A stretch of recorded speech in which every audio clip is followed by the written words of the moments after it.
al canal Historias del Corazón ESP. Tras la muerte de mi madre, volví a casa y escuché a la familia de mi marido celebrar, discutiendo sobre la herencia que ella me había dejado. Fingí no saber nada y llevé a cabo un plan que los condujo a su ruina total.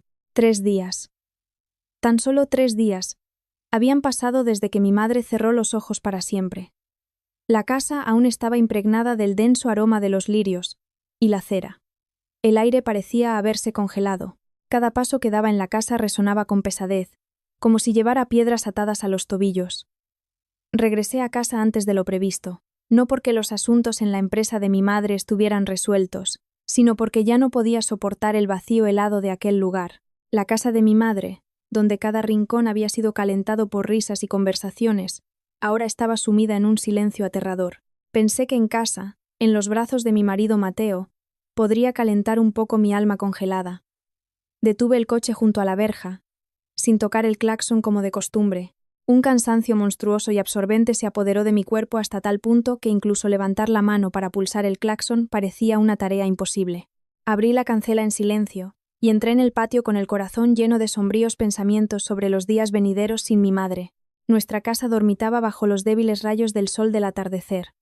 Pensaba que todos sus parientes ya se habían marchado a sus casas, dejándonos solos, pero en cuanto entreabrí la puerta de entrada, un murmullo procedente del salón me hizo detenerme en seco. No era la televisión ni la música, eran voces, y al parecer, también había risas. Risas llenas de autocomplacencia, tan distintas del aspecto afligido que la familia de mi marido había mostrado durante los últimos días. La curiosidad, mezclada con un mal presentimiento, me impulsó a pegarme a la puerta y escuchar la conversación a través de la rendija. A este ritmo, esa Catalina seguirá pronto a su madre. Esa voz chillona y venenosa pertenecía a mi suegra, Beatriz Gascón, de Vilucha. Su madre murió hace solo unos días, y ya parece un cadáver andante. Un par de dosis más del polvo de Héctor, y se irá derechita al psiquiátrico, donde la encerrarán por una buena temporada. Me quedé helada. ¿Polvo? ¿Psiquiátrico? ¿De qué estaba hablando? A continuación, se oyó la voz grave y ronca de mi suegro, Arturo Vargas. Beatriz, cálmate. Todo a su tiempo. El pez gordo está a punto de picar. No hay que precipitarse y estropearlo todo. En ese maldito testamento se dice claramente: debe estar en su sano juicio para recibir los 50 millones de euros y la empresa. Ahora tenemos que hacer que pierda la cabeza, y entonces Mateo, como su legítimo esposo y tutor, tomará el control de todos sus bienes. Es el mejor plan. 50 millones. La empresa. Tutor. Cada palabra era como una aguja clavándose en mi cerebro. No entendía lo que estaba pasando. Mi cabeza estaba completamente vacía. ¿Qué significaba todo aquello? Papá, mamá, no os preocupéis, sonó la voz penetrante y satisfecha de Valeria, la hermana de mi marido. Ya lo he arreglado todo. El doctor Héctor, de la clínica Armonía, es de los nuestros. El diagnóstico ya está preparado. Solo falta esperar a que la víctima caiga en la trampa por sí misma. Veo que esta Catalina confía ciegamente en nuestro Mateo. Le obedece sin rechistar. Y entonces se oyó la voz que una vez consideré la más cálida y fiable del mundo. La voz que en un instante me precipitó al abismo de la desesperación. La voz de mi marido. Mateo, dejádmelo a mí. Catalina me adora. Cree en mí ciegamente. Llevo varios días añadiendo el medicamento a su leche. Este compuesto no mata al instante. Solo agota gradualmente el sistema nervioso. Provoca pánico, pesadillas. Pronto ella misma creerá que se está volviendo loca. Soltó una risita que nunca antes le había oído. Menos mal que esa vieja bruja murió tan a tiempo, intervino de nuevo la suegra. Si hubiera vivido un par de años más, quién sabe cuántos problemas nos habría creado. El momento perfecto para morir. Su muerte es mérito nuestro. Llevamos meses envenenándola poco a poco. Ni Dios podría haberla salvado. Ahora le toca el turno a su hija. De tal palo, tal astilla. Ambas están destinadas a morir a manos de nuestra familia. Unas carcajadas espeluznantes resonaron en el salón. La risa de 4 personas a las que una vez llamé mi familia. Estaban celebrando sobre mi dolor, sobre la muerte de mi madre. No solo planeaban hacerme daño, eran los asesinos de mi madre. Me aferré a la pared helada para no caer. No había lágrimas, pero sentía como si alguien me hubiera agarrado el corazón y lo hubiera estrujado. El dolor por la pérdida de mi madre aún no se había calmado, y ahora se le superponía el dolor de la traición más cruel. Todo a mi alrededor se derrumbó. El amor, el matrimonio, la familia. Todo resultó ser una obra de teatro hábilmente montada, y yo, una estúpida marioneta en esa obra. Pero entonces, entre las cenizas de mi fe, nació una nueva llama. No era una llama de desesperación, sino de odio. No puedo rendirme, no puedo permitir que la muerte de mi madre quede impune, no puedo permitirles alcanzar su objetivo. Debo vivir. Vivir para vengarme. Retrocedí paso a paso, tan silenciosamente como pude. Me di la vuelta, salí por la puerta y la cerré con cuidado. Volví al coche, me senté al volante y lo agarré con fuerza. En el espejo retrovisor vi mi rostro, pálido y desconcertado, pero en mis ojos ya no había debilidad. En su lugar había aparecido un brillo helado y aterrador de determinación. Vuestra obra de teatro. Permitidme que escriba el final. Conduje sin rumbo por el barrio, dejando que el viento frío me diera en la cara para recomponerme. En mi alma reinaba el caos. Dolor, furia, asco. Pero por encima de todo se alzaba una fría determinación. No podía volver a casa de inmediato. Necesitaba tiempo para ordenar mis pensamientos, para ocultar la tormenta que rugía en mi interior. Necesitaba ponerme la máscara perfecta. La de una esposa afligida, devastada por la muerte de su madre, y completamente ajena a la monstruosa conspiración que la esperaba. Aproximadamente una hora después, volví a casa. Entré, poniendo una expresión de cansancio y dolor. El salón estaba vacío. Las risas espeluznantes habían cesado. Seguramente se habían ido todos. Mateo estaba en la cocina. Al oírme, salió de inmediato con el rostro lleno de preocupación. ¿Dónde estabas? Te he llamado. El teléfono no respondía. Estaba tan preocupado. Se acercó, con la intención de abrazarme. Me estremecí casi imperceptiblemente. Sentí una náusea que me subía por la garganta, pero la reprimí a tiempo y me apreté contra él, fingiendo buscar consuelo. He estado en el cementerio, en la tumba de mamá. La echo tanto de menos, dije con voz ahogada, y las lágrimas rodaron por mis mejillas. Esta vez, las lágrimas eran reales. Lloraba por mi madre y por mi propia estupidez. Mateo me acariciaba la espalda mientras de sus labios salían palabras tiernas, pronunciadas por ese demonio. Sé cuánto te duele. No estés triste. Estoy aquí contigo. Ve a la habitación. Descansa. Estás agotada. Te traeré un vaso de leche caliente. Te lo beberás y dormirás mejor. Leche caliente. Sus palabras de aquella conversación resonaron en mi cabeza. Llevo varios días añadiendo el medicamento a su leche. Se me encogió el corazón, pero aún así levanté mis ojos llorosos hacia él y asentí dócilmente. Sí, gracias, cariño. Me arrastré hasta el dormitorio. La habitación, que una vez fue nuestro acogedor nido, ahora me parecía una jaula lujosamente decorada. Me senté en el tocador, mirándome en el espejo, pero mi cerebro trabajaba a toda máquina. ¿Qué debía hacer? ¿Cómo conseguir pruebas? De repente, se me encendió una bombilla. El teléfono. Saqué apresuradamente mi smartphone. El corazón me latía con furia. Activé el modo de grabación de vídeo y lo coloqué con cuidado en un rincón discreto del tocador, apoyado en un joyero. El ángulo no era perfecto, pero captaba parte de la cama y la puerta de entrada. Esperaba que la suerte me sonriera. A los pocos minutos, Mateo trajo un vaso de leche caliente. El aroma llenó la habitación, pero para mí estaba mezclado con el olor nauseabundo del veneno. Dejó el vaso en la mesita de noche. Se sentó a mi lado y me rodeó con un brazo. Bebe, mientras está caliente. Bébetela. Duerme un poco. Y mañana te sentirás mejor. Le miré a los ojos, tratando de encontrar algo familiar, algo de aquel hombre al que una vez amé. Pero no. Solo había una falsedad hábilmente oculta. Cogí el vaso, con las manos temblando ligeramente. Fingí que era por el dolor.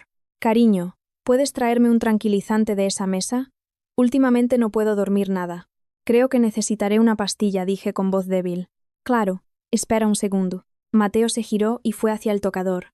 Era el momento que estaba esperando. Aprovechando que me daba la espalda, vi cómo sacaba discretamente del bolsillo de su pantalón un pequeño sobre de papel. Vertía un polvo blanco en mi leche, y lo removía rápidamente con la cucharilla. Todo ocurrió en cuestión de segundos, de forma sigilosa y perfeccionada. Mi corazón se detuvo, pero sabía que el teléfono lo había grabado todo. Cuando volvió con la pastilla, yo ya había recuperado la expresión adecuada. Cogí la pastilla, me llevé el vaso a los labios y fingí dar un pequeño sorbo.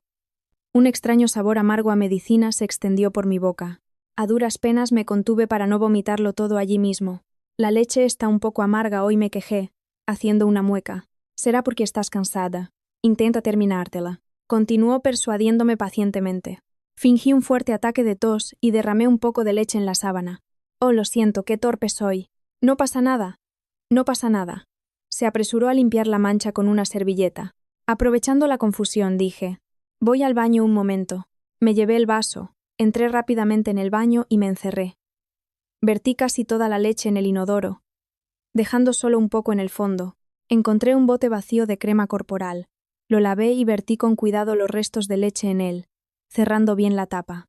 Esta sería la prueba más importante. Cuando salí, Mateo ya había limpiado la mancha.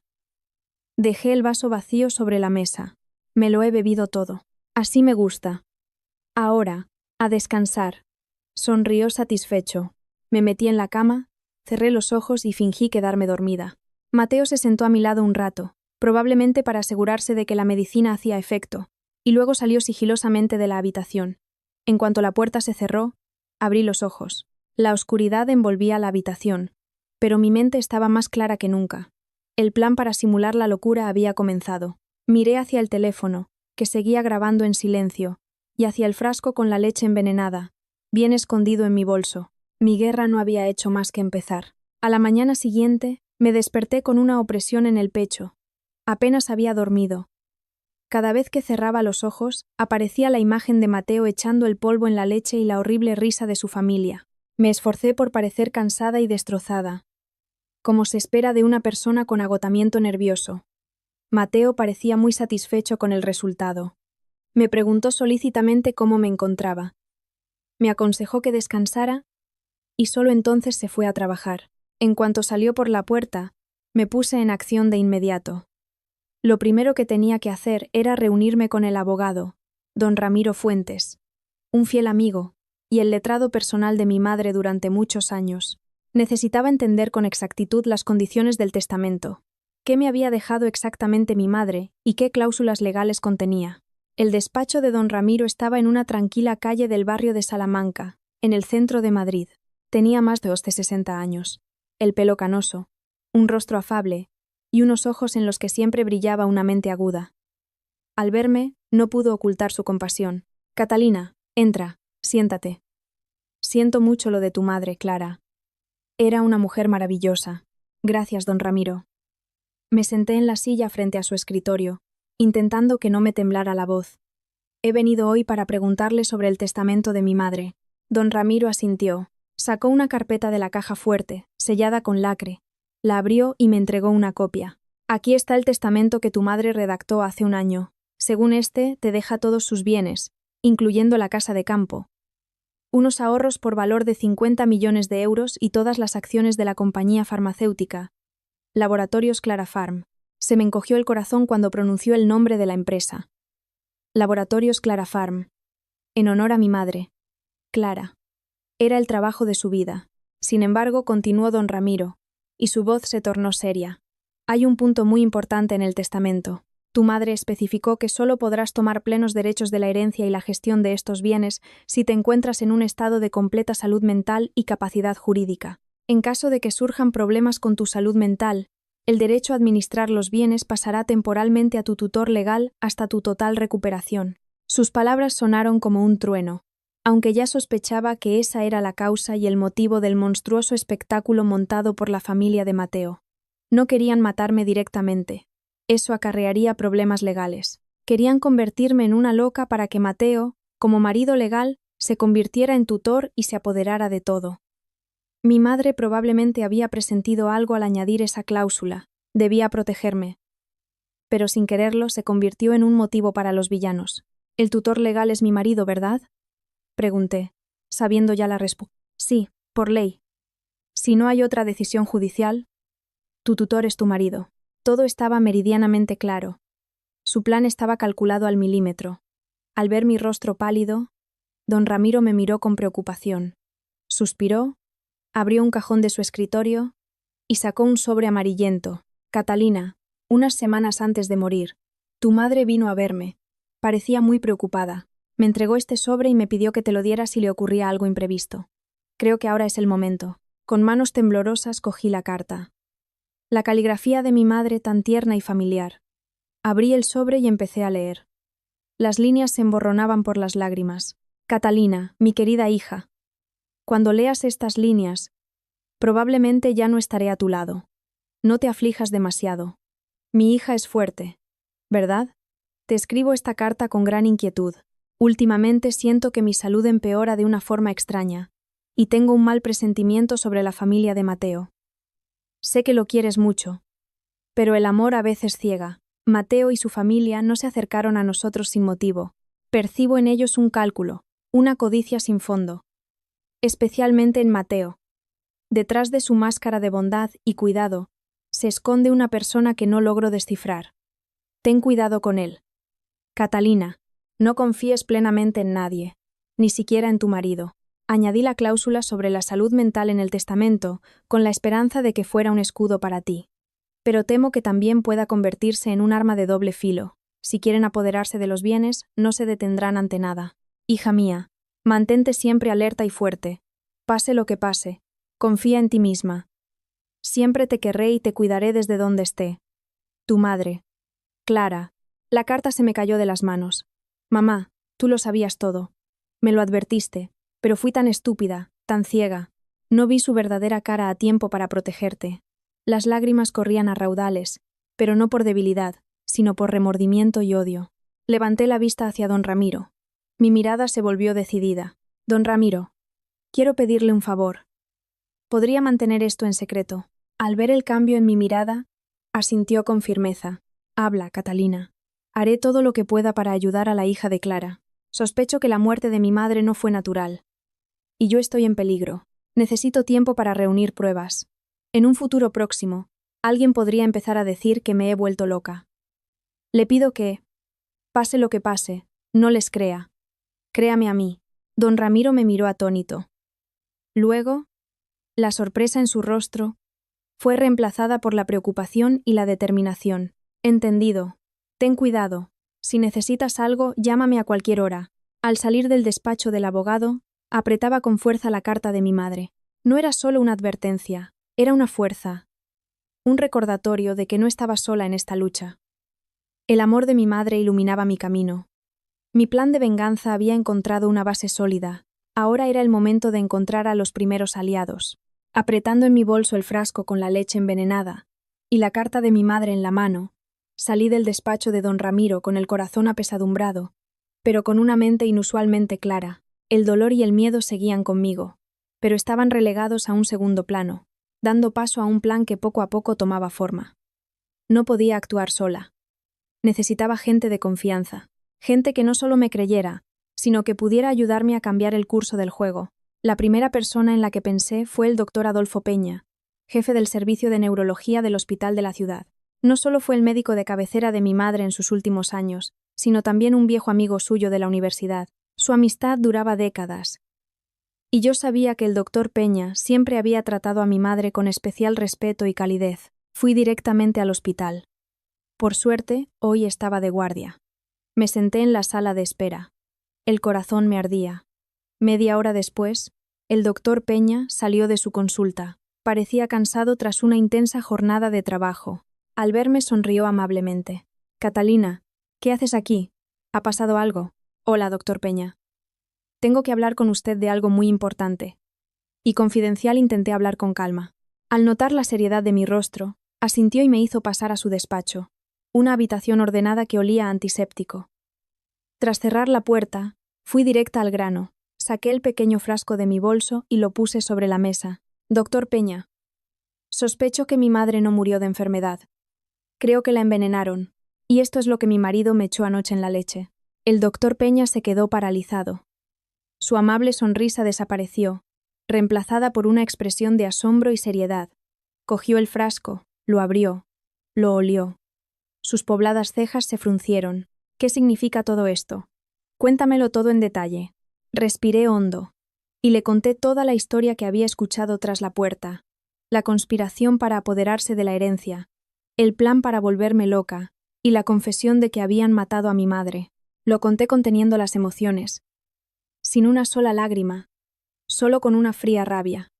Tras escucharme, el doctor Peña guardó un largo silencio. Su rostro se volvió severo, y en sus ojos brillaron la ira y el dolor. Se levantó, paseó por el despacho, y luego se detuvo bruscamente frente a mí. Lo sabía. El estado de tu madre empeoraba de forma antinaturalmente rápida. No se parecía al curso normal de la enfermedad. Sus constantes vitales caían inexplicablemente, pero no tenía pruebas. Conservé una muestra de su sangre. La enviaré inmediatamente para un nuevo análisis y la compararé con esta muestra de leche. Dicho esto, cogió el frasco y salió apresuradamente. Me quedé sola en el despacho, en una tensa espera. Casi 2 horas se hicieron eternas. Finalmente, el doctor Peña regresó. Su rostro estaba aún más sombrío. Tenías razón. Puso una hoja con los resultados del análisis sobre la mesa. Tanto en la sangre de tu madre como en esta muestra de leche, hay una neurotoxina muy rara. No mata al instante, sino que destruye lentamente el sistema nervioso, causando síntomas de agotamiento, paranoia y depresión severa. Es muy fácil confundirlo con trastornos psiquiátricos comunes. Quienquiera que haya hecho esto es muy astuto y conoce bien la medicina. Un escalofrío me recorrió la espalda. Así que mi madre había sufrido ese tormento durante tanto tiempo. Catalina, creo que tú también deberías hacerte un análisis de sangre de inmediato, dijo el doctor Peña con preocupación. Si has estado bebiendo esta leche durante varios días, la toxina podría haberse acumulado en tu organismo. Asentí. 1 hora después, el resultado estaba listo. En mi sangre también había presencia de la toxina, aunque en una concentración baja. Dios mío, son unas bestias. El doctor Peña golpeó la mesa con el puño. Era la primera vez que lo veía tan enfadado. No te preocupes. Menos mal que lo hemos descubierto a tiempo. Hay un antídoto para este veneno. Te haré una receta ahora mismo. Debes tomarlo regularmente y en el más estricto secreto. Se sentó. Escribió rápidamente la receta y luego me miró pensativo. ¿Qué piensas hacer? ¿Denunciarlo a la policía? Todavía no. Negué con la cabeza. Son muy astutos. Estas pruebas podrían no ser suficientes para acusarlos del asesinato de mi madre. Lo negarán todo. Necesito más tiempo. Tengo que hacer que ellos mismos se quiten la máscara. El doctor Peña me miró con admiración. Has crecido y te has vuelto más fuerte de lo que pensaba. De acuerdo. Te ayudaré. Dices que quieren volverte loca. Pues bien, les concederemos su deseo. Abrió el botiquín y sacó varios frascos. Este es el antídoto. Debes tomarlo. Y estos me entregó otros 2 frascos. Son vitaminas y un sedante suave, completamente inofensivos.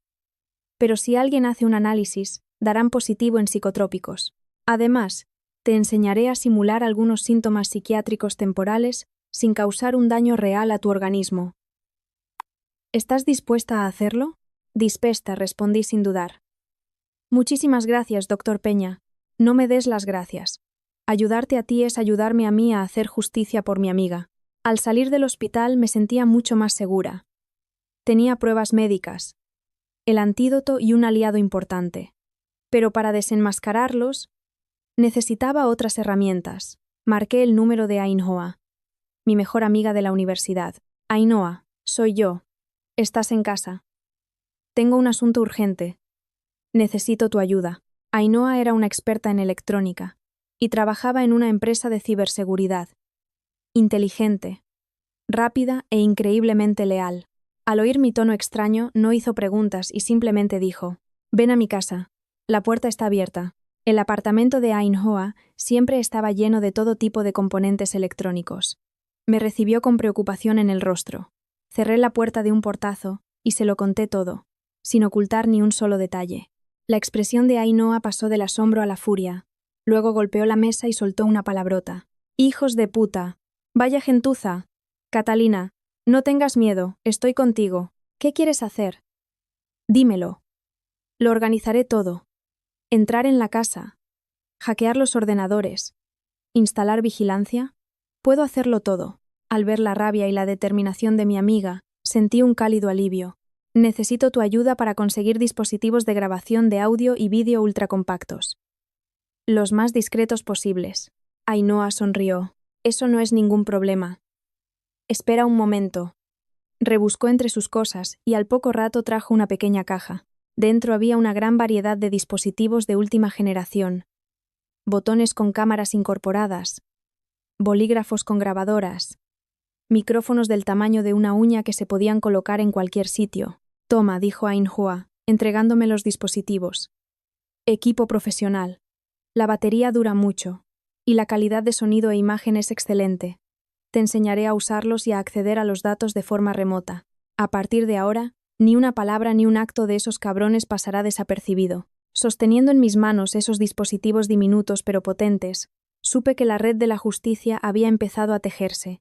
Ya no estaba sola. Tenía al doctor Peña en el campo de la medicina y a Ainhoa en la tecnología.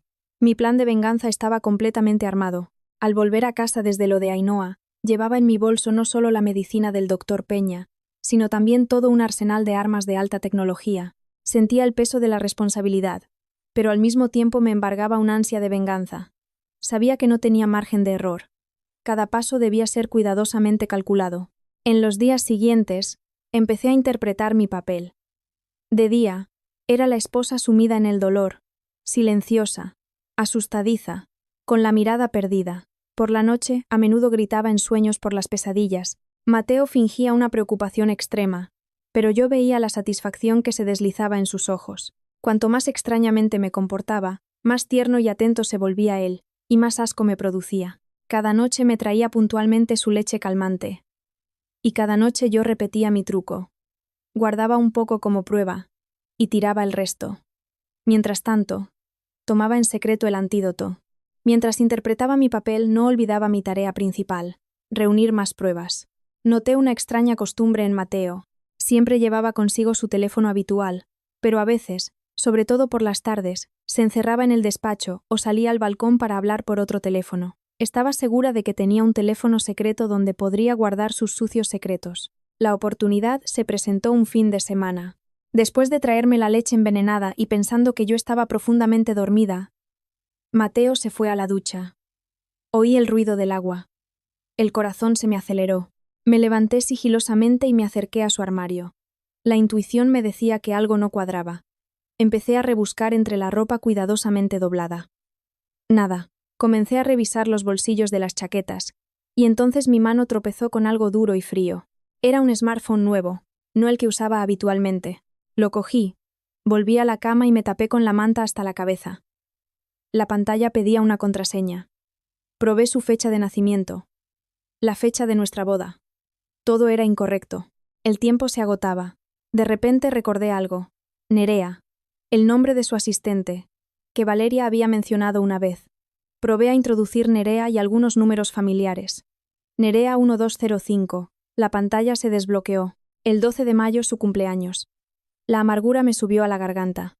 Abrí rápidamente los mensajes y el registro de llamadas. Como suponía, había docenas de mensajes empalagosos y conversaciones de horas entre Mateo y esa tal Nerea. No era solo una aventura. Nerea era su cómplice. Cariño, ¿cómo está tu loca esposita? Da bastante pena. Tu plan va a tener éxito pronto. Escribía Nerea. Pronto, mi amor. En cuanto la declaren oficialmente incapacitada, toda su herencia será nuestra. Entonces me divorciaré de ella inmediatamente y me casaré contigo, respondía Mateo. ¿Y qué hay de la vieja bruja? Está todo limpio. No te preocupes. Hemos borrado todas las huellas. Su muerte será para siempre un misterio. Leía con las manos temblorosas. No solo discutían la conspiración contra mí, sino que hablaban con total tranquilidad de la muerte de mi madre.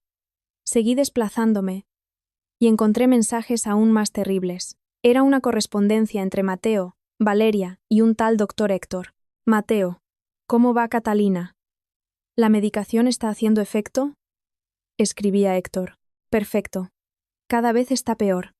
Creo que en una semana o dos podremos llevártela. Prepara bien el diagnóstico, respondía Mateo. No te preocupes. Ya le he preparado un historial clínico excelente con esquizofrenia. Nadie sospechará nada. En cuanto ponga un pie en mi clínica, su destino estará sellado. Fotografié todos esos mensajes con mi propio teléfono. En ese momento, el ruido del agua en el baño cesó. Borré rápidamente mis huellas. Volví a colocar el teléfono en su sitio en el armario y regresé a la cama. Unos minutos después, salió Mateo. Se acercó a la cama, me miró y me dio un tierno beso en la frente, un beso frío y repugnante. Traté de respirar de manera uniforme para no delatarme. Esa noche no pegué ojo. Las nuevas pruebas eran a la vez un estímulo y una pesada carga. Confirmaban la cruel verdad, pero también me daban armas para luchar. Su plan estaba claro. La clínica del doctor Héctor era la siguiente trampa que me habían preparado. Bueno, si habéis preparado el escenario, os ofreceré la actuación de mi vida. Con las pruebas del teléfono secreto en mis manos, sabía que tenía que acelerar el ritmo de la obra.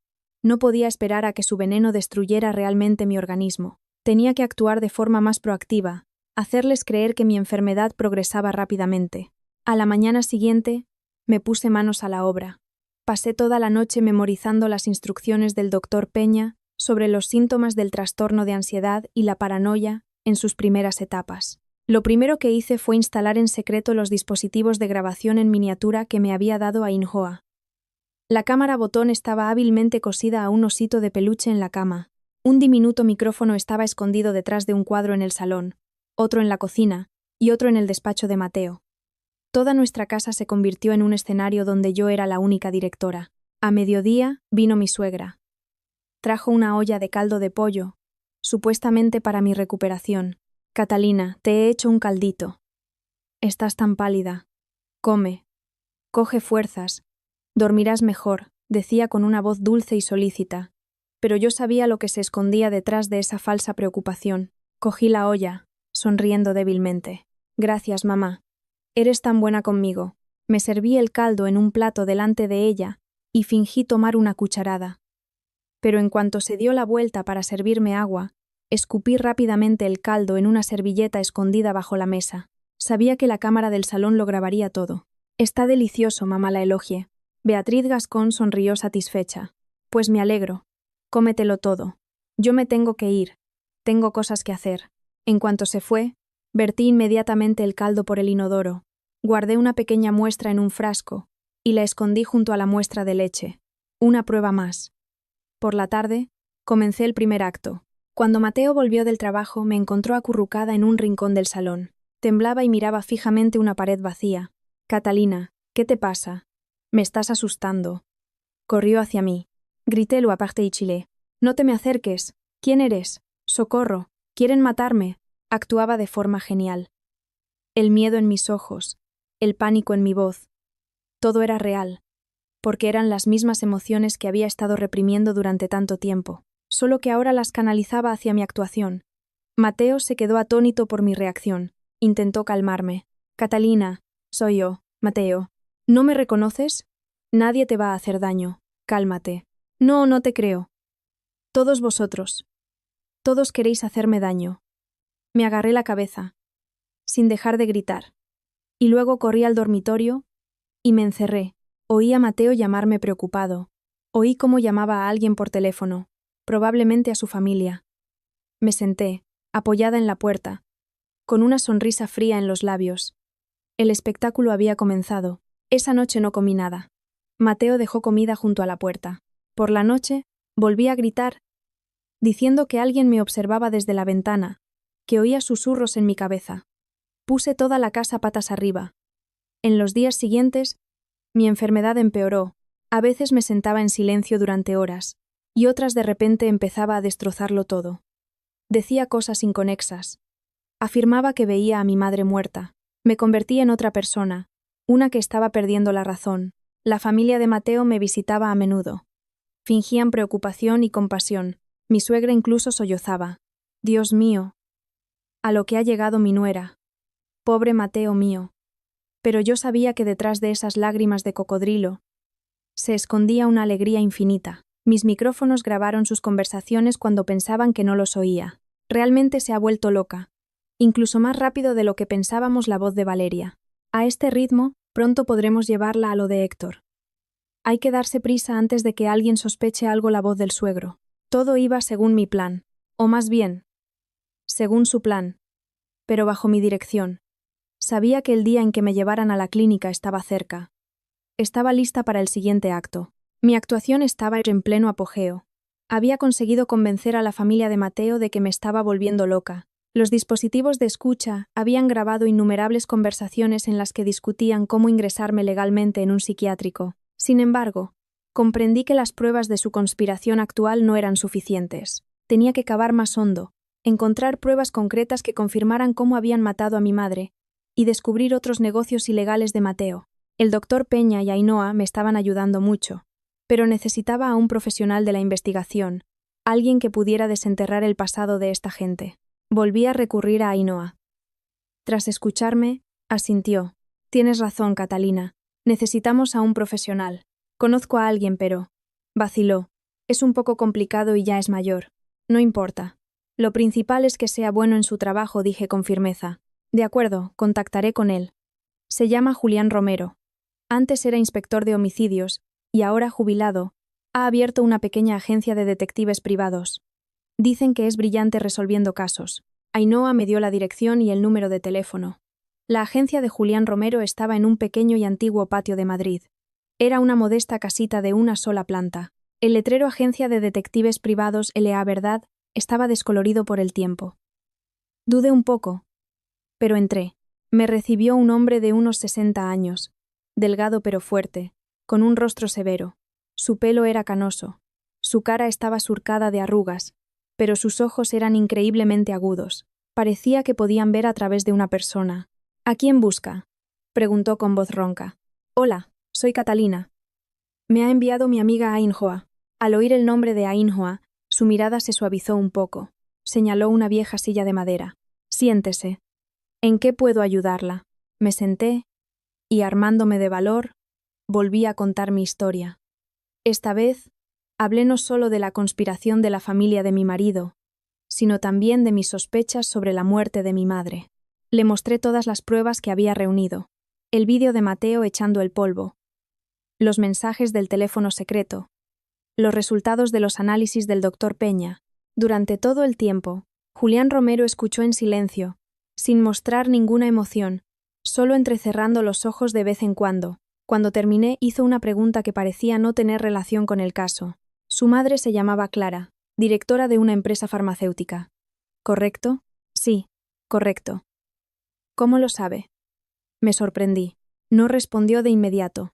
Se acercó a un viejo armario y sacó una fotografía en blanco y negro descolorida. En ella aparecía un hombre joven en una cama de hospital. Y a su lado, una mujer con una sonrisa amable. Esa mujer era mi madre. Hace más de 20 años la voz de Romero se hizo más grave. Tuve un grave accidente en acto de servicio. Mi familia pasaba por apuros. No teníamos dinero para el tratamiento. Fue su madre, Clara, que entonces apenas empezaba su negocio, quien pagó todas mis facturas. Dijo que lo hacía en agradecimiento a gente como nosotros. Por mantener la paz en la ciudad. Nunca olvidaré esa deuda. Volvió a colocar la fotografía y se giró hacia mí. En su mirada ya no había frialdad, solo compasión y determinación. Catalina, acepto su caso, y no le cobraré ni un céntimo. Considere esto una pequeña parte de lo que le debo a Clara. Esos. Mataron a mi benefactora, y ahora quieren hacerle daño a su hija. Si no los saco a la luz, no podré respetarme a mí mismo. Sentí un alivio indescriptible. Resultó que el bien que mi madre había sembrado ahora brotaba para protegerme. Le estoy muy agradecida. No hay de qué. Ahora, continúe con su actuación. Deje la investigación en mis manos. Empezaré con su maridito. Y ese doctor, Héctor, dijo Romero con dureza. Le prometo a usted y a la difunta que llegaré al fondo de toda la verdad. Al salir de la agencia de Romero sentí que me había quitado un gran peso de encima. Ahora tenía otro poderoso aliado, un hombre que no solo tenía las habilidades y la experiencia, sino también una razón personal para llevar este caso hasta el final. La red estaba tendida, las armas listas, solo quedaba esperar a que la bestia cayera en la trampa. Apenas 3 días después de nuestro encuentro, Julián Romero se puso en contacto conmigo. Me citó en un pequeño y discreto café. Seguía siendo de pocas palabras, pero actuaba con una rapidez y eficacia increíbles. Me deslizó una delgada carpeta por la mesa. Aquí está la información preliminar que he desenterrado estos días. La abrí con nerviosismo. Dentro había hojas cuidadosamente mecanografiadas y varias fotografías tomadas con una cámara oculta. En primer lugar comenzó Romero. Sobre su marido, Mateo. No es solo el jefe de ventas que usted creía. En los últimos 2 años, abusando de la confianza de su madre, ha desviado una gran suma de dinero de la empresa. Laboratorios Clarafarm. Lo hacía a través de contratos ficticios y facturas infladas con empresas colaboradoras. El desfalco asciende a no menos de 2 millones de euros. Todo el dinero se transfería a una cuenta secreta a nombre de su asistente, esa tal Nerea. Sentí un frío interior. 2 millones. Resulta que llevaba tiempo robando a la empresa de mi madre. Su codicia no tenía límites. En segundo lugar, sobre el doctor llamado Héctor. Nombre completo. Héctor Solís. No tiene una verdadera formación médica. Su título es falso.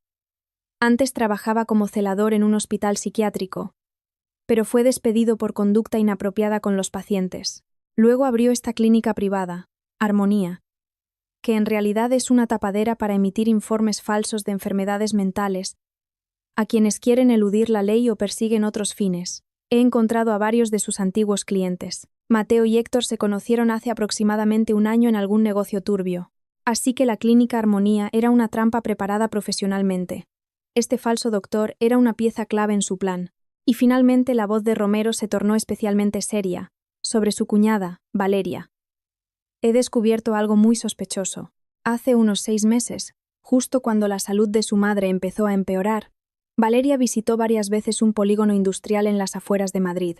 Es un lugar conocido porque allí se pueden comprar sustancias y venenos prohibidos sin receta. Además, he averiguado que Valeria conocía a un tal profesor Leo Abramovich, un experto jubilado en neurotoxinas. Pero por una extraña coincidencia, el profesor Abramovich falleció de un infarto cerebral repentino solo 1 semana antes de la muerte de su madre. Se me encogió el corazón. El profesor Leo Abramovich. Lo recordaba. Era amigo de mi madre. A veces venía a visitarnos. Su muerte nos conmocionó a todos en su momento. Ahora todas las piezas del rompecabezas encajaban. Probablemente, Valeria consiguió el veneno raro a través del profesor. Y para borrar las huellas, también se deshicieron de él. Todo está relacionado, concluyó Romero. Han desarrollado un plan increíblemente detallado y cruel. Es una conspiración para apoderarse de los bienes y asesinarlas a usted y a su madre. Debemos descubrir todos los detalles de este plan. Cerré la carpeta.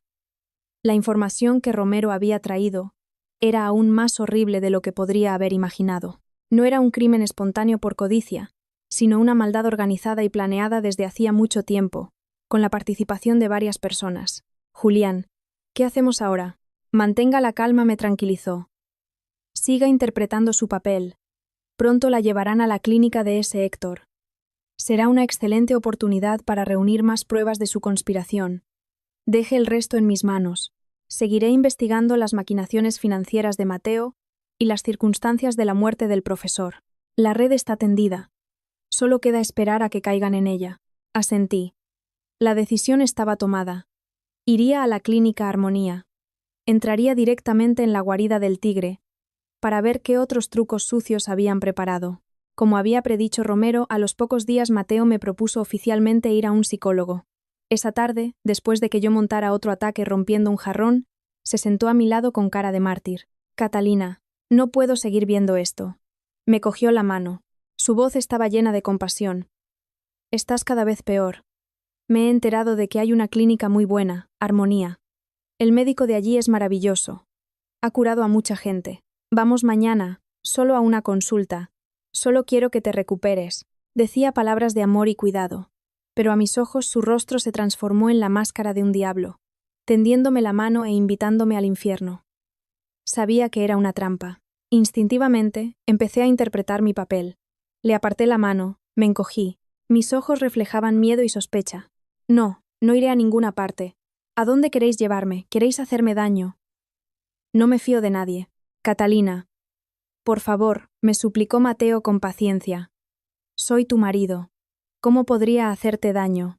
Solo quiero lo mejor para ti. Confía en mí, solo una vez.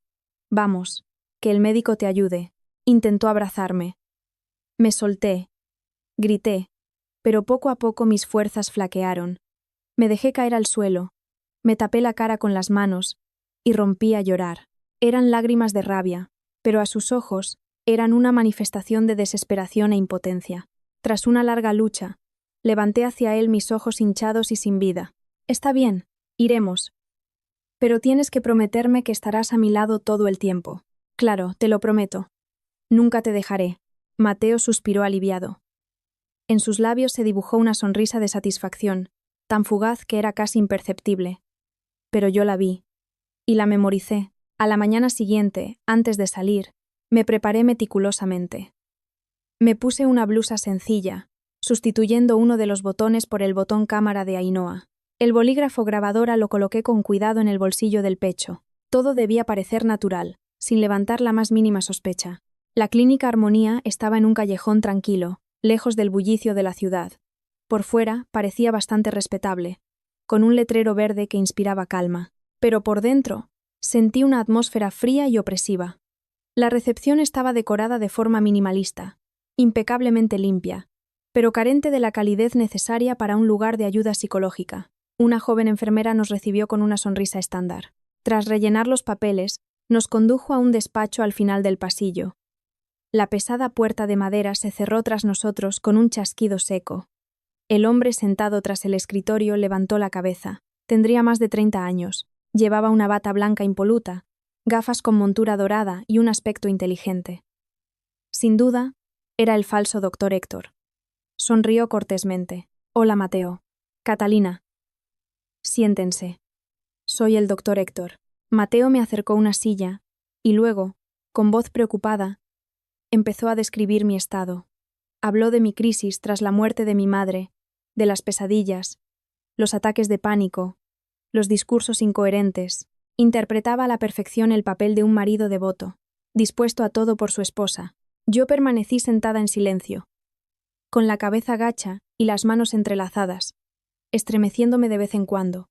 No dije nada, dejando que Mateo hablara. Sabía que el botón de mi pecho lo grababa todo. El rostro hipócrita del doctor y la dramática preocupación de mi marido. La trampa se había cerrado, pero la víctima no era yo. Cuando Mateo terminó, el falso doctor Héctor se volvió hacia mí.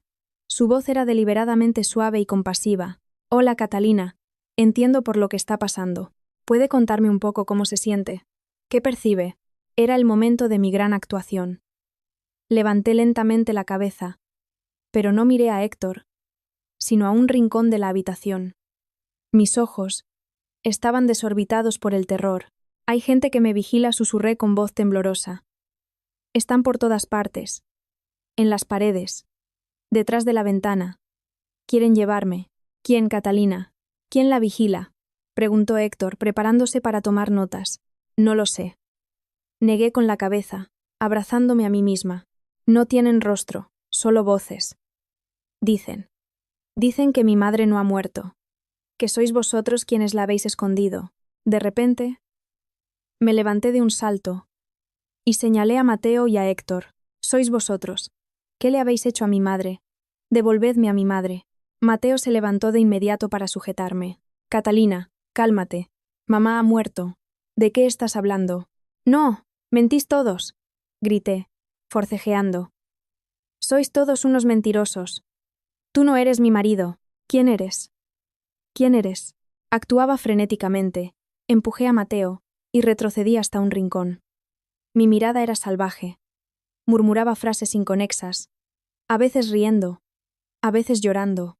Utilicé todo lo que el doctor Peña me había enseñado, mezclándolo con el odio que hervía en mi interior para crear la actuación más convincente posible. Mateo y Héctor intercambiaron una mirada. Capté en sus ojos la satisfacción y el triunfo.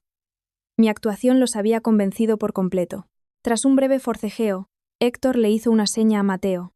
Mateo, acompaña a su esposa al pasillo, que descanse un poco. Necesito hablar con usted a solas. Era el momento que estaba esperando. Mateo me sacó del despacho, exhausta y enloquecida. Al pasar junto al escritorio de Héctor, fingí tambalearme y me apoyé en el borde de la mesa. Aprovechando ese instante, dejé caer discretamente de mi bolsillo el bolígrafo grabadora. Cayó y rodó bajo la mesa, a un lugar poco visible. Mateo me sentó en una silla del pasillo y luego volvió al despacho. cerrando bien la puerta. Me quedé inmóvil, fingiendo indiferencia, pero todos mis sentidos estaban alerta. Escuchaba, confiando en el diminuto micrófono. Dentro del despacho, sus voces ya no necesitaban disimular. Está peor de lo que pensaba, se oyó la voz de Héctor. Ya sin falsa compasión. Delirio paranoide. Alucinaciones. Trastorno de la personalidad. Esquizofrenia de manual. La has trabajado bien. Tu medicina es excelente. ¿Y bien? ¿Puedes emitir el diagnóstico? Rió Mateo. Por supuesto. Escribiré que la paciente sufre un trastorno psiquiátrico agudo y necesita hospitalización inmediata para observación y tratamiento, a fin de evitar que sea un peligro para sí misma y para los demás. Con este informe tendrás todas las bases legales para convertirte en su tutor y administrar su patrimonio. Perfecto. ¿Cuánto? Somos amigos. Ya me pagarás. 200.000 euros. Cuando esté hecho, me los transfieres a mi cuenta. Por cierto, te recomiendo la clínica psiquiátrica El Refugio. El director es un buen amigo mío. Con mi informe, todo irá rápido. Y una vez que entralí, considérale eso. Salir de ese lugar es casi imposible. Genial. Trabajas muy bien, Héctor. Después de esto tendremos muchos más proyectos juntos. Por supuesto. Enhorabuena. Pronto todos tus sueños se harán realidad. Los dos demonios se rieron. Su risa era aún más espeluznante que la que había oído tras la puerta aquel día. Todo quedó grabado. La prueba de su conspiración para falsificar un diagnóstico estaba en mis manos. Al cabo de un rato salió Mateo, de nuevo con su expresión de mártir. Me ayudó a levantarme. Vamos a casa, cariño. El doctor dice que necesitas descansar. De camino a casa, permanecí en silencio, mirando por la ventana con la vista perdida. Pero en mi interior se gestaba una tormenta, la clínica psiquiátrica El Refugio. Ese sería mi próximo escenario. Y no entraría como paciente, sino como verdugo.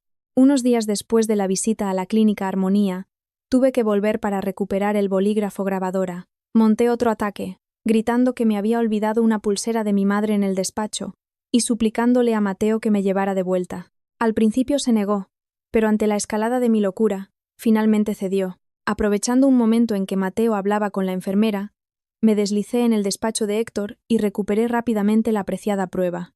Le llevé la grabación a Ainhoa de inmediato. Al escucharla, mi amiga se enfureció. Son peores que animales. Catalina, tienes que sacarlos a todos a la luz. No tengas piedad de nadie. Lo haré, respondí con voz gélida. Pero necesito más pruebas. Tengo que encontrarlas. Descubrir todo su plan. La oportunidad de oro se presentó una semana después. Mateo anunció que se iba de viaje de negocios a Barcelona durante 3 días para cerrar un contrato importante. Yo sabía que era solo una excusa para pasar tiempo con su amante, Nerea. Pero no me importaba. Lo principal era que tenía 3 días de total libertad en mi propia casa. La primera noche tras la partida de Mateo, apareció Ainhoa con una mochila llena de aparatos electrónicos. Nuestro objetivo era el despacho de Mateo, donde estaba su ordenador portátil y guardaba documentos importantes. Esa habitación siempre estaba cerrada con llave cuando él no estaba. Cerradura de juguete, resopló Ainhoa. 5 minutos. Y efectivamente, a los pocos minutos, con un juego de ganzúas, la puerta del despacho se abrió. Nos colamos dentro como 2 sombras, corrimos las cortinas y encendimos solo una pequeña lámpara de mesa. El portátil de Mateo estaba sobre el escritorio. Ainhoa se sentó y le conectó un montón de cables desde su propio ordenador. Líneas de código verdes empezaron a correr por la pantalla. La contraseña es fuerte. Varios niveles de seguridad, murmuraba Ainhoa. Sus dedos volaban sobre el teclado. Pero ningún sistema es invulnerable. Yo estaba a su lado, con el corazón desbocado. Casi una hora después, se oyó un suave clic. Dentro, la pantalla del portátil de Mateo cobró vida. Ainhoa empezó a revisar las carpetas, pero no encontró nada sospechoso. Zorro astuto. No guarda nada en el disco. Cuando ya casi habíamos perdido la esperanza, Ainhoa exclamó de repente. «Ajá. Vaya novato en tecnología. ¿Qué pasa?», pregunté, emocionada. Usaba un servicio de mensajería segura en el ordenador, pero se olvidó de cerrar la sesión. Todo el historial del chat está aquí. Ainhoa hizo clic con el ratón, y se abrió una ventana de chat. Se me paró el corazón. Era un chat de grupo llamado El Gran Negocio, con 5 participantes. Mateo, Valeria, sus padres y alguien con el apodo de doctor. Empezamos a leer desde los primeros mensajes, enviados hacía más de un año. Y ante nosotras se desplegó toda la monstruosa y cruel conspiración, no como un plan frío, sino a través de los diálogos vivos de esos demonios con apariencia humana. Discutían cómo conocerme y ganarse mi confianza. Se regocijaban cuando engañaron mis sentimientos y la confianza de mi madre. Planeaban en detalle el envenenamiento de mi madre. La dosis que Valeria le añadía cada día. Valeria.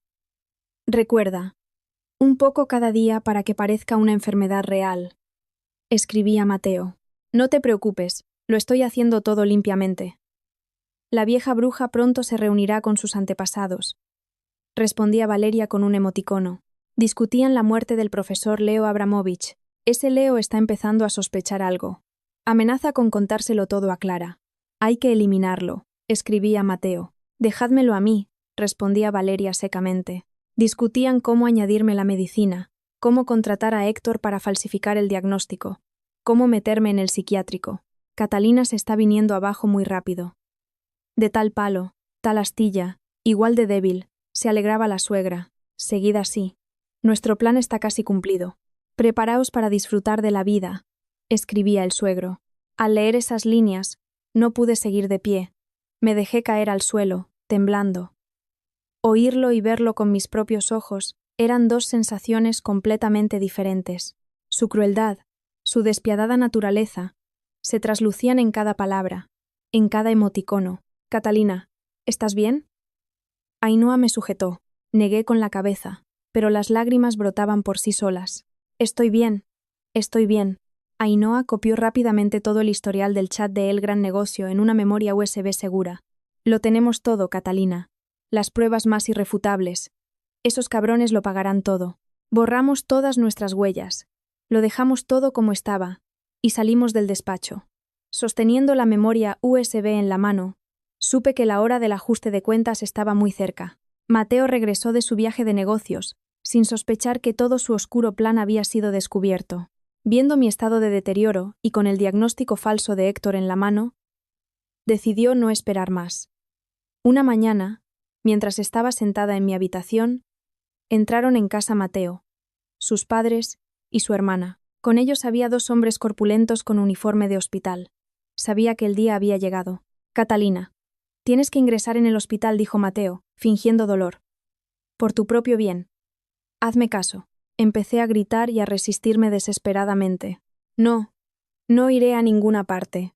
Soltadme, socorro. Pero, ¿qué podía hacer la resistencia de una loca débil contra dos hombres sanos? Me agarraron y me inyectaron un tranquilizante. Mis párpados se volvieron pesados. Mi conciencia empezó a nublarse, pero en el fondo de mi alma permanecía absolutamente cuerda. Me llevaron en una ambulancia a la clínica psiquiátrica El Refugio. Las pesadas puertas de hierro del hospital se cerraron tras de mí como las puertas del infierno. Me metieron en una habitación blanca y fría con una cama de hierro y una ventana con barrotes. Me cambiaron de ropa por un pijama de rayas de hospital. A partir de ese momento, era oficialmente una enferma mental. Los días siguientes fueron un verdadero infierno. El olor asfixiante de los antisépticos, los gritos que se oían día y noche, las miradas vacías de los otros pacientes, me obligaban a tomar medicamentos desconocidos que, yo sabía, a la larga destruyen el sistema nervioso.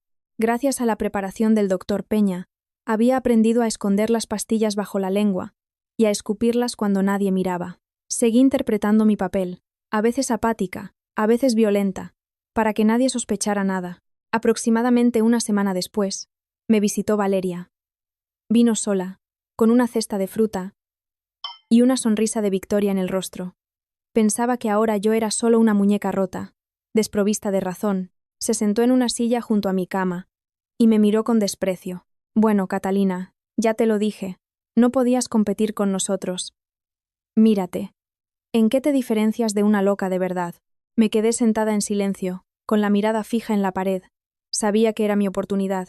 Antes de que me trajeran aquí, Ainhoa me había dado un último dispositivo, una diminuta horquilla para el pelo que era un micrófono ultrasensible.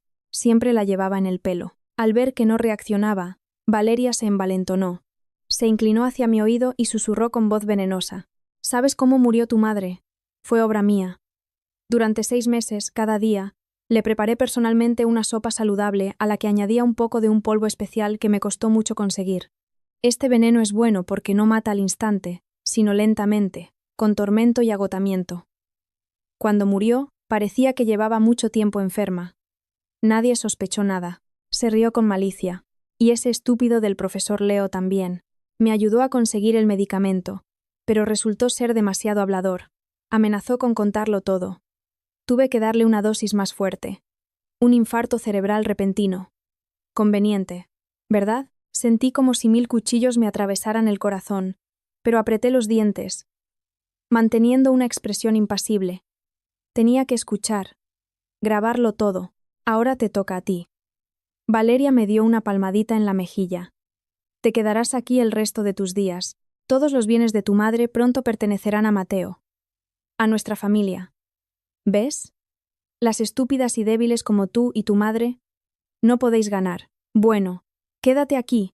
Hazte amiga de las otras locas. Querida cuñadita. Dicho esto, se levantó, se arregló el vestido y salió orgullosamente de la habitación. En cuanto la puerta se cerró, levanté lentamente la mano y toqué la horquilla. Una lágrima caliente rodó por mi mejilla. Mamá, lo tengo. La confesión de tu asesina. La justicia llegará pronto.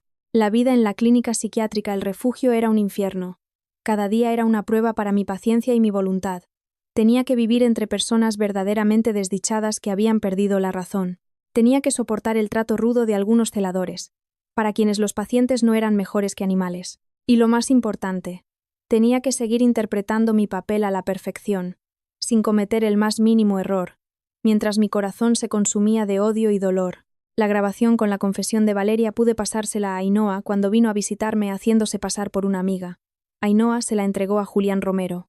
Todas las pruebas cruciales estaban en manos de mis aliados. Ahora mi tarea era sobrevivir y esperar mi momento. Pero existir en ese lugar no era fácil. Las miradas constantes, la medicación forzada, las reglas estrictas. A veces sentía que no podría aguantar más. La línea entre la actuación y la realidad se volvía cada vez más fina. En los días más oscuros apareció inesperadamente un rayo de luz. Era Inés, la enfermera jefa del pabellón. Tenía más de 40 años. Parecía estricta, pero en sus ojos había calidez. A diferencia de los demás, siempre me trataba con amabilidad, incluso cuando tenía un ataque. Una noche, cuando me trajo la medicación, volví a esconder la pastilla bajo la lengua, pero esta vez se dio cuenta. No dijo nada, solo me miró con una expresión pensativa. Cuando las otras enfermeras se fueron, volvió a mi habitación y cerró la puerta. «Puedes dejar de fingir», dijo en voz baja. Me sobresalté. ¿Descubierta? ¿Mi plan había fracasado? Al ver mi miedo, Inés se apresuró a tranquilizarme. No temas, no soy tu enemiga. Soy Inés. Eres Catalina, la hija de Clara, la directora de laboratorios Clara Farm, ¿verdad?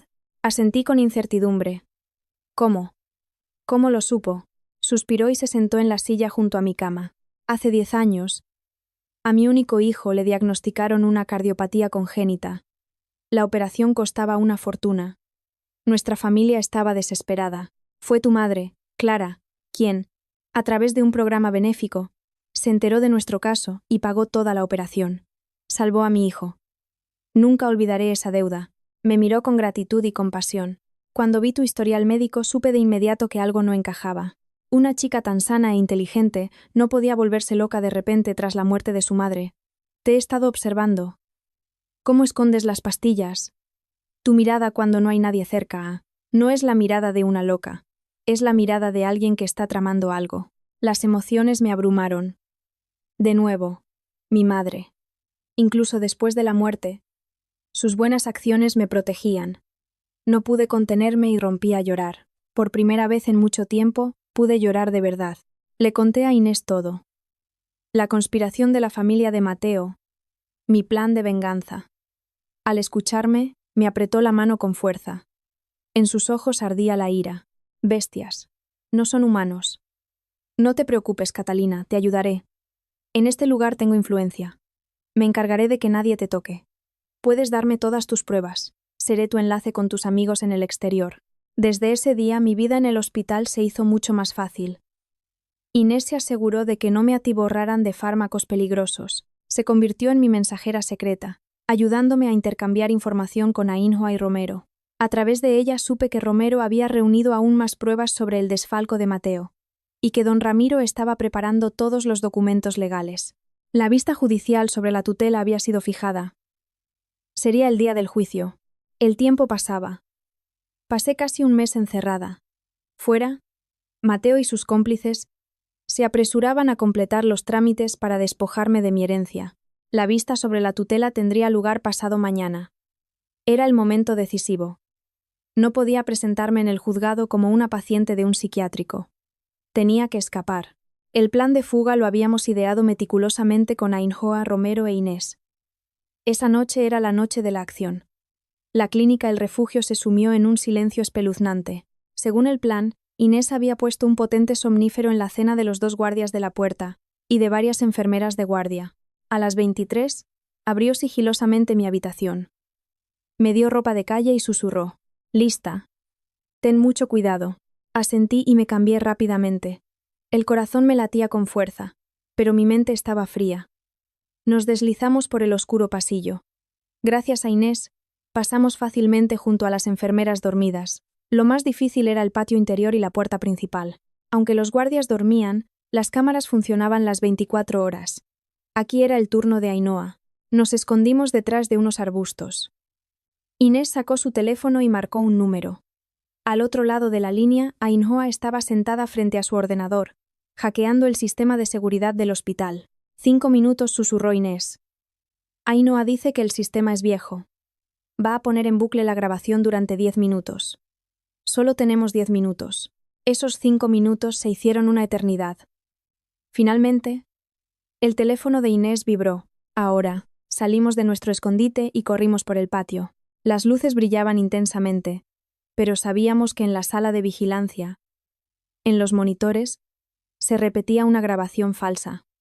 Cuando llegamos a la puerta, un coche negro familiar ya nos esperaba fuera. Julián Romero se bajó y cortó rápidamente la enorme cadena con una cizalla. La verja se entreabrió, dejando un hueco suficiente para pasar. Me giré y abracé a Inés. Gracias. Nunca lo olvidaré. Vete rápido, Catalina me apremió. Haz justicia por tu madre. Yo me encargo de todo aquí. Me deslicé por el hueco. Romero y Ainhoa me ayudaron a entrar en el coche. El vehículo arrancó, desapareciendo en la noche y dejando atrás el infierno llamado El Refugio. Sentada en el coche, respiré hondo el aire de la libertad. Ainhoa me apretó la mano y Romero me miró por el espejo retrovisor con confianza. Todo está listo, Catalina dijo. Mañana les daremos una gran sorpresa. Asentí. Mi mirada era firme. Hoy había escapado del infierno. Mañana enviaría allí a quienes lo crearon. A la mañana siguiente, en el juzgado de la ciudad reinaba una atmósfera tensa. Era la vista sobre la tutela, sobre mí y mi herencia. Mateo y su familia estaban reunidos, todos vestidos con trajes caros que no ocultaban la codicia y el triunfo en sus ojos. El falso doctor Héctor estaba presente como perito. Mateo comenzó su actuación. Sollozaba, hablando de su dolor, de lo difícil que era ver a su esposa perder la razón. Presentó el diagnóstico falso y un vídeo cuidadosamente editado donde yo gritaba y rompía cosas. Señoría, decía con voz trágica, mi esposa Catalina, tras el shock por la muerte de su madre, ha perdido por completo su capacidad. Ahora mismo está en tratamiento en la clínica El Refugio. Como su amado esposo, solicito que se me nombre su tutor, para poder cuidar de ella y administrar su herencia hasta su recuperación. Luego intervino Héctor. Con seguridad, soltó un torrente de términos médicos, confirmando que necesitaba un tratamiento prolongado en aislamiento. Todo iba según su plan. El juez asentía, estudiando las pruebas. Cuando el juez ya se preparaba para emitir una resolución preliminar, la puerta de la sala se abrió de golpe. Todas las miradas se volvieron hacia mí. Entré, no con un pijama de hospital, sino con un estricto traje de chaqueta negro, el pelo recogido en un moño alto, un maquillaje discreto pero seguro. Caminaba con tacones altos, y su sonido resonaba en la sala. Toda la sala se quedó en silencio. Mateo, su familia y Héctor se quedaron petrificados. Sus rostros cambiaron de color, de la sorpresa al horror. Me miraban como si vieran un fantasma.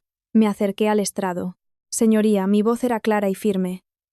Soy Catalina. Estoy completamente sana, y en mi sano juicio. Estoy aquí para impugnar la petición de mi marido.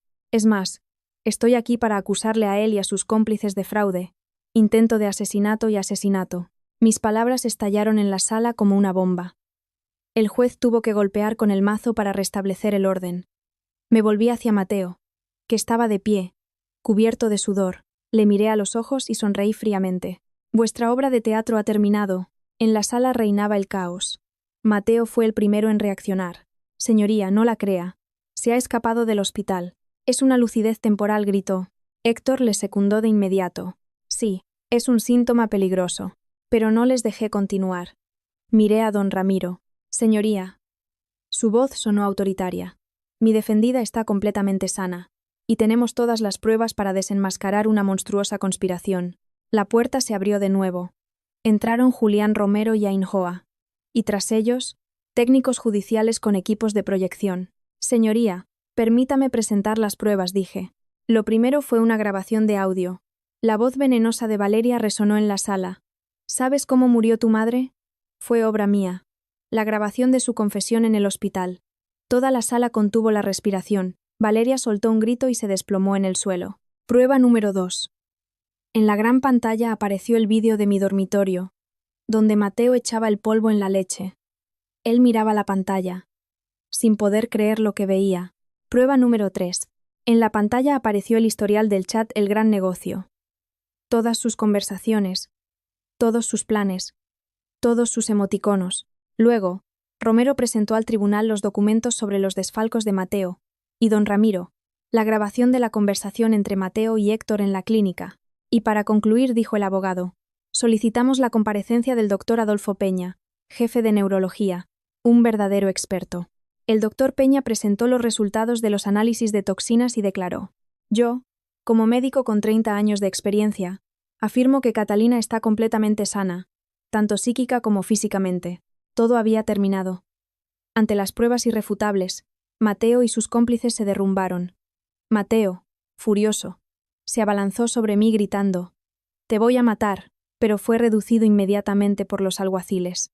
Valeria, al recuperar el conocimiento, sollozaba y murmuraba frases inconexas, pareciendo ahora sí haber perdido la razón. Sus padres estaban sentados, petrificados por el horror. Héctor intentó huir, pero Romero lo detuvo. El juez golpeó con el mazo. El tribunal ordena la detención inmediata de los ciudadanos Mateo, Valeria, Arturo y Beatriz, así como de Héctor Solís, por los cargos de estafa, falsificación de documentos y asesinato. La policía entró en la sala. Sonaron las esposas. En ese momento, irrumpieron los reporteros, previamente avisados por Romero. Los flashes de las cámaras inmortalizaron la caída de la familia criminal. Cuando se llevaban a Mateo, al pasar a mi lado, se detuvo y me miró con un odio gélido. Sostuve su mirada sin miedo, solo con desprecio y alivio. Mamá, se ha hecho justicia. El juicio se celebró un mes después. Valeria, como ejecutora, y Mateo, como organizador, recibieron cadena perpetua por asesinato y otros delitos. Sus padres recibieron 15 años cada uno como cómplices. El falso doctor Héctor, 15 años por fraude. La empresa de mi madre y todos los bienes me fueron devueltos. Solicité el divorcio de inmediato. Mi vida empezó a encauzarse poco a poco. El dolor por la pérdida de mi madre permanecía, pero el peso de la injusticia y el odio había desaparecido. Asumí la dirección de Laboratorios Clara Farm. Un día, me llamó don Ramiro. Catalina, Mateo quiere verte desde la cárcel. Dice que tiene un secreto importante sobre tu verdadero padre. Mi padre. Nunca lo había conocido. Mi madre decía que había muerto cuando yo era pequeña. La propuesta de Mateo me inquietó. ¿Qué tramaba? ¿Chantaje? ¿O un último intento de arruinarme la vida? Tras pensarlo unos días, tomé una decisión. Don Ramiro, dígale a Mateo que no iré. Que se guarde su secreto y se pudra con él en la cárcel. Mi pasado ya no importa. Mi vida me pertenece. Al decir esto, sentí un enorme alivio. Había cortado el último hilo que me unía a ese oscuro pasado. Me sumergí de lleno en el trabajo. Una de mis primeras decisiones fue crear una fundación benéfica para la salud mental. Fundación Clara. Quería transformar mi dolor en fuerza para ayudar a otros. Una tarde, mientras ordenaba el despacho de mi madre, tropecé accidentalmente con un botón oculto. Una parte de la estantería se deslizó. revelando una pequeña caja fuerte. El código era mi fecha de nacimiento. Dentro no había joyas, solo viejos diarios, y un sobresellado con la inscripción para mi Catalina. Lo abrí con manos temblorosas. Era una carta de mi madre. Catalina, mi amor. Si lees esto, significa que te has vuelto lo suficientemente fuerte como para saber la verdad. Mi muerte, probablemente, no sea tan simple. La familia de Mateo son solo peones en un juego más grande. Detrás de su codicia hay una fuerza mucho más peligrosa. Y la verdad sobre tu padre. Él no murió. Como te dije, era un científico brillante, pero sus descubrimientos se interpusieron en el camino de esa fuerza. Nos separaron. Tuve que esconderte, mentir sobre su muerte para protegerte. Hija mía, vive en paz. No intentes investigar nada. Esa fuerza es demasiado grande. Olvida el pasado y vive el futuro. Solo quiero que seas feliz. Te quiere. Mamá, la carta se me cayó de las manos. La cabeza me daba vueltas. Así que Mateo no iba de farol. Mi padre estaba vivo, y una poderosa organización nos vigilaba. La conspiración de la familia de Mateo era solo la punta del iceberg. Un año después, el tiempo había curado las heridas. Laboratorios Clarafarm prosperaba.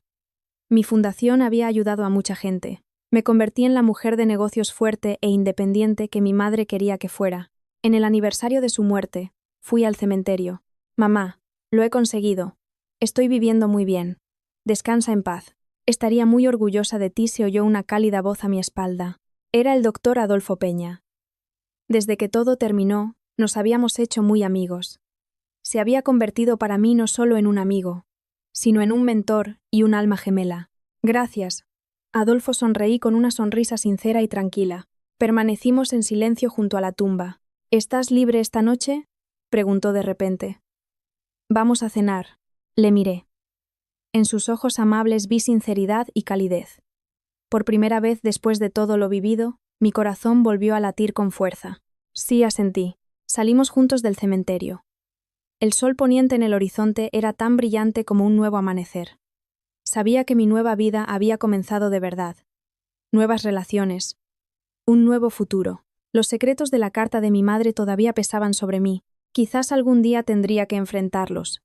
Pero ya no tenía miedo. Había renacido de las cenizas, fuerte y resistente,